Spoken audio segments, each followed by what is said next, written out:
This piece is Ich klage den Tag by Goethe. It's another piece that's just in sort of two. My first tip really is just because it's very much a two-voiced piece. We've just got a bass and a melody most of the time. In fact, all of the time. Have a go at playing these just two-note harmonies together, because it can be a little bit tricky on the lute to play two notes precisely together. It's one of those sort of fundamental things that sometimes we just never really get a hang of. So just take a look at bar 2, for example.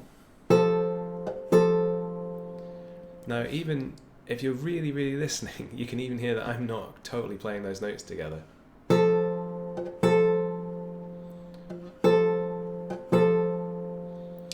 It's tricky to do consistently, so have a go at that. Particularly sections like bar 2 into 3, where you've got.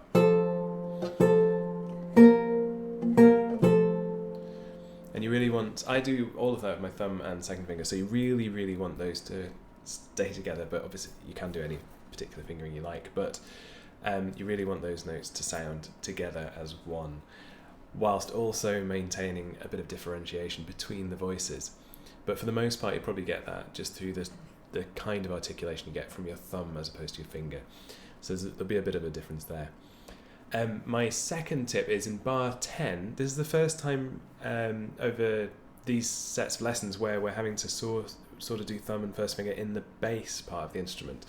So just take a look at that. Particularly the second note of that series, the E flat. That's the first finger, so just make sure that comes out, because it's very easy to skip over that.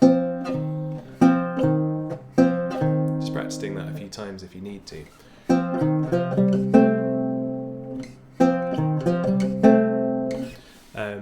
And my last tip is just in bar 19, halfway through, you suddenly have to play the two-part harmony twice the speed that you've had to so far. Most of the time when you're playing in two parts, it's sitting on what are effectively quarter notes. But here, we've suddenly got effectively eighth notes.